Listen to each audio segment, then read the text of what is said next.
Welcome back ಸ್ನೇಹಿತರೆ. ನಾನಿವತ್ತು ಹತ್ತನೇ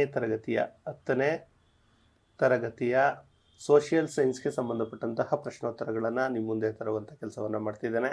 ಈ ಪ್ರಶ್ನೋತ್ತರಗಳು ಯಾರಿಗೆಲ್ಲ ಅನುಕೂಲ ಆಗುತ್ತೆ ಅಂದರೆ ಸ್ನೇಹಿತರೆ, GPSTR, HSTR ಹಾಗೂ ಉಳಿದಂತಹ ಎಲ್ಲ ಎಕ್ಸಾಮ್ಗಳಿಗೂ ಇದು ತುಂಬ ಅನುಕೂಲ ಆಗುವಂಥದ್ದು. ಓಕೆ ಸ್ನೇಹಿತರೆ, ಇದಕ್ಕಿಂತ ಮುಂಚೆ ನೀವು ಇನ್ನೂ ನಮ್ಮ ಚಾನಲನ್ನು ಸಬ್ಸ್ಕ್ರೈಬ್ ಆಗಿಲ್ಲ ಅಂದರೆ ಈ ಕೂಡಲೇ ಸಬ್ಸ್ಕ್ರೈಬ್ ಆಗಿ ಅಂತ ಹೇಳ್ತಾ ಶುರು ಮಾಡೋಣ. ಅಧ್ಯಾಯ 25 ಮತ್ತು ಇದು ಭಾಗ 9ನೇದು. ಅಂದರೆ ಕ್ಲಿಯರಾಗಿ SLC ಇದೆಲ್ಲ ಕ್ಲೀನಾಗಿ, ಅಂದರೆ 10ನೇ ತರಗತಿ ಎಲ್ಲವನ್ನ ಕ್ಲೀನಾಗಿ ನಿಮ್ಮ ಮುಂದೆ ಇಡುವಂಥ ಕೆಲಸವನ್ನು ಮಾಡ್ತಾ ಇದ್ದೇನೆ. ಅಧ್ಯಾಯ 25 ಭಾರತದ ಭೂ ಬಳಕೆ ಮತ್ತು ಕೃಷಿ. ಓಕೆ, ನೋಡೋಣ. ಭೂ ಬಳಕೆ ಎಂದರೇನು? ಭೂಮಿಯನ್ನು ಅರಣ್ಯ, ಕೃಷಿ, ಹುಲ್ಲುಗಾವಲು ಮುಂತಾದ ವಿವಿಧ ಉದ್ದೇಶಗಳಿಗೆ ಬಳಸುವುದನ್ನು ಭೂ ಬಳಕೆ ಎನ್ನುತ್ತಾರೆ. ಸಾಂದ್ರ ಬೇಸಾಯ ಎಂದರೇನು? ಒಂದು ವರ್ಷದಲ್ಲಿ ಒಂದೇ ವ್ಯವಸಾಯ ಕ್ಷೇತ್ರದಲ್ಲಿ 2-3 ಬೆಳೆಗಳನ್ನು ಬೆಳೆಯುವುದಕ್ಕೆ ಸಾಂದ್ರ ಬೇಸಾಯ ಎಂದು ಕರೆಯುವರು. ಜೀವನ ಆಧಾರ ಬೇಸಾಯ ಎಂದರೇನು? ರೈತರು ತಮ್ಮ ಜೀವನಕ್ಕೆ ಅವಶ್ಯಕವಿರುವ ಹುಟ್ಟುವಳಿಗಳನ್ನು ಮಾತ್ರ ಬೆಳೆಯುವುದಕ್ಕೆ ಜೀವನಾಧಾರ ಬೇಸಾಯ ಅಂತಾರೆ. ಸ್ಥಿರ ಬೇಸಾಯ ಎಂದರೇನು? ಯಾವುದೇ ಒಂದು ಪ್ರದೇಶದಲ್ಲಿ ಜನರು ಶಾಶ್ವತವಾಗಿ ನೆಲೆಸಿ ಬೇಸಾಯ ಮಾಡುವುದಕ್ಕೆ ಸ್ಥಿರ ಬೇಸಾಯ ಎಂದು ಕರೀತಾರೆ. ಎಂತಾರೆ ಸ್ಥಿರ ಬೇಸಾಯ ಅಂತ ಕರೀತಾರೆ. ಸ್ಥಳಾಂತರ ಬೇಸಾಯ ಎಂದರೇನು? ಅರಣ್ಯ ಕಡಿದು ಬೇಸಾಯ ಮಾಡಿ ಮಣ್ಣಿನ ಫಲವತ್ತತೆ ಕಡಿಮೆಯಾದ ನಂತರ ಬೇರೆ ಪ್ರದೇಶಕ್ಕೆ ಹೋಗಿ ಬೇಸಾಯ ಮಾಡುವುದನ್ನು ಸ್ಥಳಾಂತರ ಬೇಸಾಯ ಎನ್ನುತ್ತಾರೆ. ವಾಣಿಜ್ಯ ಬೇಸಾಯ ಎಂದರೇನು? ವ್ಯಾಪಾರದ ಉದ್ದೇಶದ ಸಲುವಾಗಿ ಕೈಗೊಳ್ಳುವ ಬೇಸಾಯವನ್ನು ವಾಣಿಜ್ಯ ಬೇಸಾಯ ಎನ್ನುವರು. ಇನ್ನು ಮಿಶ್ರ ಬೇಸಾಯ ಎಂದರೇನು? ಇದರೊಳಗಡೆ ಯಾವುದಾದ್ರೂ ಒಂದನ್ನು ಕೇಳ್ತಾನೆ. ಕೃಷಿ ಭೂಮಿಯಲ್ಲಿ ಬೆಳೆ ಬೆಳೆಯುವುದರ ಜೊತೆಗೆ ಪಶು, ಕೋಳಿ, ಜೇನು ಸಾಕಾಣಿಕೆಯನ್ನು ಮಾಡುವುದನ್ನು ಮಿಶ್ರ ಬೇಸಾಯ ಅಂತಾರೆ. ಸ್ನೇಹಿತರೆ, ನಿಮ್ಗೆ ಇಲ್ಲೊಂದು ಮುಖ್ಯ ವಿಚಾರವನ್ನು ಹೇಳ್ತಾ ಇದ್ದೀವಿ. ಸ್ನೇಹಿತರೆ, ನಾನು ಈಗೇನು ಕ್ಲಾಸ್ ಮಾಡ್ತಾ ಇದ್ದೀನಿ ಇದು PDF ಆಗಿರುವಂಥದ್ದು.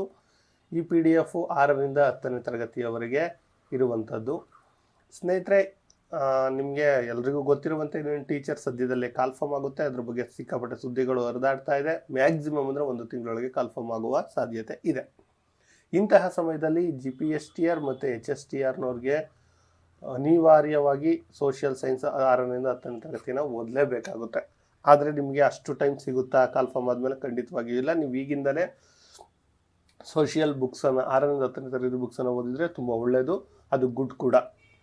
ಸೊ ಅದರಿಂದ ಟೈಮ್ ಇಲ್ಲ ಅನ್ನುವಂಥ ಕಾರಣಕ್ಕೆ 6ರಿಂದ 10ನೇ ತರಗತಿಯ ಪ್ರಶ್ನೋತ್ತರಗಳೇನಿದೆ ಅದರ PDF ನಾವು ನಿಮಗೆ ಕೊಡ್ತಾ ಇದ್ದೇವೆ. ಅದರ ಬೆಲೆ ಬಂದು 149 ರೂಪೀಸ್ ಆಗಿದೆ. ಅಂದರೆ ಇದೇ PDF ನಿಮಗೆ 149 ರೂಪೀಸ್ಗೆ ಸಿಗುತ್ತೆ. ಅದನ್ನು ಹೇಗಪ್ಪ ತಗೊಳ್ಳೋದು ಅಂದರೆ 9945005138ಗೆ ಗೂಗಲ್ ಪೇ ಅಥವಾ ಫೋನ್ಪೇ ಮೂಲಕ 149 ರೂಪೀಸ್ ಹಾಕಿ ಸ್ಕ್ರೀನ್ಶಾಟನ್ನು ಕಳಿಸಿದರೆ ಇದೇ ನಂಬರ್ಗೆ ನಾವು ವೆರಿಫೈ ಮಾಡಿ ನಿಮಗೆ PDF ಕಳಿಸ್ಕೊಡ್ತೀವಿ. ಇನ್ನೊಮ್ಮೆ ಹೇಳ್ತೀನಿ ನೋಡಿ, 9945005138ಕ್ಕೆ ನೀವು ಗೂಗಲ್ ಪೇ ಅಥವಾ ಫೋನ್ಪೇ ಮೂಲಕ ಮಾಡಿದರೆ ಇದು ಮಾಡ್ತೀವಿ. ಒಂದು ವೇಳೆ ನೀವು 6ರಿಂದ 10ನೇ ತರಗತಿ ಓದಿದರೆ ಇದೊಂದು ರೀತಿ ರಿವಿಷನ್ ಆಗುತ್ತೆ. ಈಗಾಗಲೇ ಟೆಕ್ಸ್ಟ್ ಬುಕ್ ಓದಿದರೆ ಇದೊಂದು ರೀತಿ ರಿವಿಷನ್ ಆಗುತ್ತೆ. ಆ ಕಾರಣದಿಂದ ನಿಮಗೆ ಅನುಕೂಲ ಆಗುತ್ತೆ. ಒಂದು ವೇಳೆ ನೀವು ಇನ್ನೂ ಓದೇ ಇಲ್ಲ ಅಂದರೆ ಖಂಡಿತವಾಗಿ ಓದಲೇಬೇಕು ಟೆಕ್ಸ್ಟ್ ಬುಕ್ಕನ್ನು. ಒಂದು ವೇಳೆ ಅದು ಆಗಲ್ಲ, ಟೈಮ್ ಇಲ್ಲ ಅಂದಾಗ ಇದು ಹೆಲ್ಪ್ ಆಗುತ್ತೆ ಅನ್ನುವಂಥದ್ದು ಅಷ್ಟೇ ಸ್ನೇಹಿತರೆ. ಓಕೆ, ಬೆಳೆ ಮಾದರಿ, ಕ್ರಾಫ್ಟಿಂಗ್ ಪ್ಯಾಟ್ರನ್ ಎಂದರೇನು ಅಂದರೆ ಯಾವುದೇ ಒಂದು ಪ್ರದೇಶವು ನಿರ್ದಿಷ್ಟ ಕಾಲಾವಧಿಯಲ್ಲಿ ಹಲವಾರು ಬೆಳೆಗಳಿಂದ ಆವರಿಸಿದ್ದು ಇವುಗಳ ಅನುಪಾತವನ್ನು ಬೆಳೆ ಮಾದರಿ ಎನ್ನುವರು.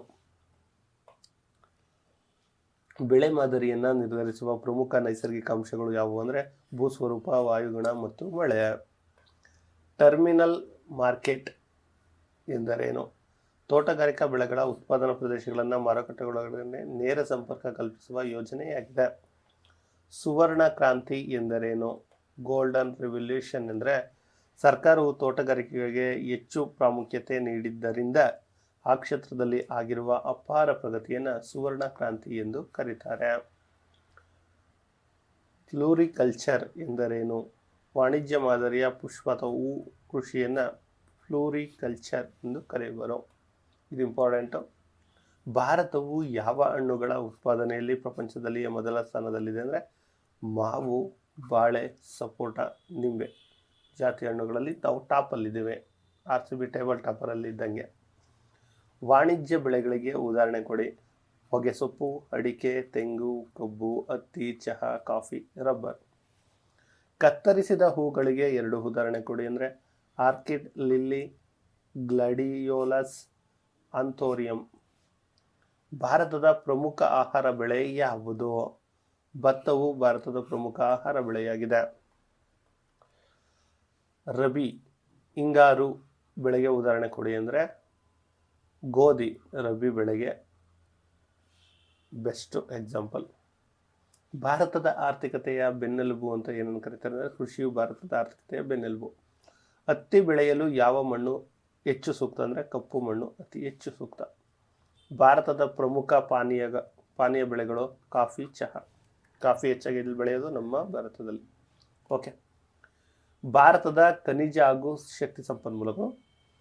ಪೆಟ್ರೋಲಿಯಂ ಅನ್ನು ದ್ರವ ರೂಪದ ಚಿನ್ನ ಎಂದು ಯಾಕೆ ಕರೀತಾರೆ ಅಂದರೆ ಇದು ಕೇವಲ ಶಕ್ತಿ ಸಂಪನ್ಮೂಲವಾಗಿರದೆ ಕೈಗಾರಿಕೆ, ಕೃಷಿ, ಸಾರಿಗೆ ಮುಂತಾದ ಕ್ಷೇತ್ರದಲ್ಲಿ ಹಾಗೂ ಶಾಂತಿ, ಯುದ್ಧ ಕಾಲಗಳಲ್ಲಿ ಅಮೂಲ್ಯವಾಗಿರುವುದರಿಂದ. ಈಗ ಗೊತ್ತಾಗ್ತಿದೆಯಲ್ಲ, ಎಲ್ಲೋ ಯುದ್ಧ ಆಗ್ತಿರೋದು ನಾವೆಲ್ಲ ಕಷ್ಟ ಅನುಭವಿಸ್ತಿದ್ದೇವೆ. ಭಾರತದಲ್ಲಿ ಪೆಟ್ರೋಲಿಯಂ ಅನ್ನ ಮೊದಲು ಪತ್ತೆ ಎಲ್ಲಿ ಮಾಡಲಾಯಿತು ಅಂದರೆ ನಿಮ್ಮೆಲ್ಲರಿಗೂ ಗೊತ್ತಿರುತ್ತೆ, ಅಸ್ಸಾಂನ ದಿಗ್ಬಾಯ್ ಎಂಬಲ್ಲಿ. ಭಾರತದ ಅತಿ ದೊಡ್ಡ ತೈಲ ನಿಕ್ಷೇಪ ಮುಂಬೈನಿಂದ 110 ಕಿಲೋಮೀಟರ್ ದೂರದ ಅರಬ್ಬಿ ಸಮುದ್ರದ ಬಾಂಬೆ ಹೈನಲ್ಲಿ ಇರುವಂಥದ್ದು. ಭಾರತದಲ್ಲಿ ಪ್ರಸ್ತುತ ಎಷ್ಟು ತೈಲ ಶುದ್ಧೀಕರಣ ಕೇಂದ್ರಗಳಿವೆ ಅಂದರೆ 23 ತೈಲ ಶುದ್ಧೀಕರಣ ಕೇಂದ್ರಗಳಿವೆ. ಭಾರತದ ಪ್ರಮುಖ ಪರಮಾಣು ಖನಿಜಗಳು ಯಾವುವು ಅಂದರೆ ಯುರೇನಿಯಂ, ಥೋರಿಯಂ, ಬೆರಿಲಿಜಿಯಂ, ಲಿಥಿಯಂ. ಪರಮಾಣು ವಿದ್ಯುತ್ ಉತ್ಪಾದನೆ ರಿಯಾಕ್ಟರ್ಗಳಲ್ಲಿ ಮಾಡರೇಟ್ ಆಗಿ ಬಳಸುವ ಖನಿಜ ಯಾವುದು ಅಂದರೆ ಬೆರಿಲಿಯಂ ಆಕ್ಸೈಡ್. ಹಗುರವಾದ ಲೋಹವಾದ ಲಿಥಿಯಂ ಅನ್ನ ಯಾವ ಅದಿರುಗಳಿಂದ ಪಡೆಯಲಾಗುತ್ತೆ ಅಂದರೆ ಲೆಪಿಡೋಲೈಟ್ ಹಾಗೂ ಸ್ಪುಡೋಮೆನ್ ಅದಿರುಗಳಿಂದ ಪಡೆಯಲಾಗುತ್ತೆ. ಕಚ್ಚಾ ತೈಲ ಎಂದರೇನು? ಭೂಮಿಯಿಂದ ಹೊರತೆಗೆಯುವ ಹಲವಾರು ಬಗೆಯ ಮಿಶ್ರಣಗಳಿಂದ ಕೂಡಿದ ಪೆಟ್ರೋಲಿಯಂ ಅನ್ನು ಕಚ್ಚಾ ತೈಲ ಎನ್ನುತ್ತೇವೆ. ಪರಮಾಣು ಶಕ್ತಿಯ ಪ್ರಮುಖ ಉಪಯೋಗವೇನು? ದೇಶದ ರಕ್ಷಣಾ ವ್ಯವಸ್ಥೆಯ ಜೊತೆಗೆ ವಿದ್ಯುತ್ ಉತ್ಪಾದನೆಯಲ್ಲಿ ಇದು ಪ್ರಮುಖವಾಗುತ್ತದೆ. ಮ್ಯಾಂಗನೀಸ್ ಖನಿಜದ ಪ್ರಮುಖ ಉಪಯೋಗವೇನು? ಇದನ್ನು ಪ್ರಮುಖವಾಗಿ ಉಕ್ಕಿನ ತಯಾರಿಕೆಯಲ್ಲಿ ಬಳಸಲಾಗುತ್ತೆ. ಬಾಕ್ಸೈಟ್ ಯಾವ ಲೋಹದ ಅದಿರು ಅಂದರೆ ಅಲ್ಯೂಮಿನಿಯಂ ಲೋಹದ ಅದಿರು. ಕರ್ನಾಟಕದಲ್ಲಿ ಅತಿ ಹೆಚ್ಚು ಚಿನ್ನ ಉತ್ಪಾದಿಸುವ ರಾಜ್ಯ ಯಾವುದು ಅಂದರೆ ಕರ್ನಾಟಕವೇ. ನೋಡಿ, ಭಾರತದಲ್ಲಿ ಅತಿ ಹೆಚ್ಚು ಚಿನ್ನ ಉತ್ಪಾದಿಸುವ ರಾಜ್ಯ ಕರ್ನಾಟಕ. ಕರ್ನಾಟಕದಲ್ಲ. ಕಲ್ಲಿದ್ದಲನ್ನು ಏನೆಂದು ಕರೀತಾರೆ? ಕಲ್ಲಿದ್ದಲನ್ನು ಕಪ್ಪು ವಜ್ರ, ಬ್ಲಾಕ್ ಡೈಮಂಡ್ ಎಂದು ಕೂಡ ಕರೀತಾರೆ. ಉತ್ತಮ ದರ್ಜೆಯ ಕಲ್ಲಿದ್ದಲು ಯಾವುದು? ಅಂಥ್ರಾಕ್ಸೈಡ್ ಉತ್ತಮ ಗುಣಮಟ್ಟದ ಕಲ್ಲಿದ್ದಲು. ಅಬ್ರಕದ ವಿಶೇಷ ಗುಣವೇನು? ಇದು ಅತ್ಯುತ್ತಮ ವಿದ್ಯುತ್ ನಿರೋಧಕ. ಭೂಗರ್ಭದ ಉಷ್ಣ ಶಕ್ತಿಯನ್ನು ಏನೆಂದು ಕರೀತಾರೆ? ಭೂ ಉಷ್ಣ ಶಕ್ತಿ ಅಂತ ಕರೀತಾರೆ. ಇದನ್ನ ಹಿಂದೆ TETಲಿ ಕೇಳಿದ್ರು. ಕಬ್ಬಿಣದ ಅದಿರಿನ ಅತ್ಯುತ್ತಮ ವಿಧ ಯಾವುದು ಅಂದರೆ ಮ್ಯಾಗ್ನಾಟೈಟ್.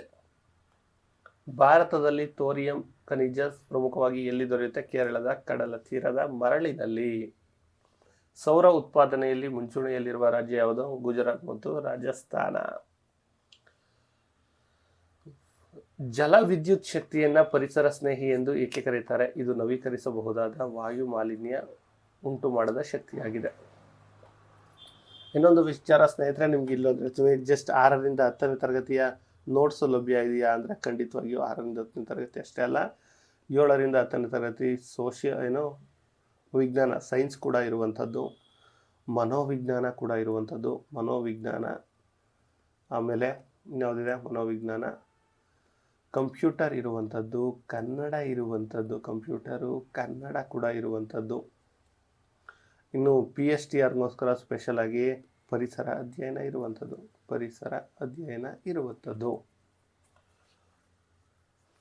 ಓಕೆ ಸ್ನೇಹಿತರೆ, ಇದಾಗಿತ್ತು ಇವತ್ತಿನ ಈ ವಿಡಿಯೋ ಇಷ್ಟ ಆದರೆ ತಪ್ಪದೆ ಒಂದು ಲೈಕ್ ಮಾಡಿ, ನಿಮ್ಮ ಸ್ನೇಹಿತರು ಯಾರಿದ್ದಾರೆ ಅವ್ರಿಗೆಲ್ರಿಗೂ ಶೇರ್ ಮಾಡಿ ಈ ವಿಡಿಯೋನ ಅಂತ ಹೇಳ್ತಾ ಈ ವಿಡಿಯೋನ ಇಲ್ಲಿಗೆ ಎಂಡ್ ಮಾಡ್ತಿದ್ದೇನೆ. ಧನ್ಯವಾದಗಳು.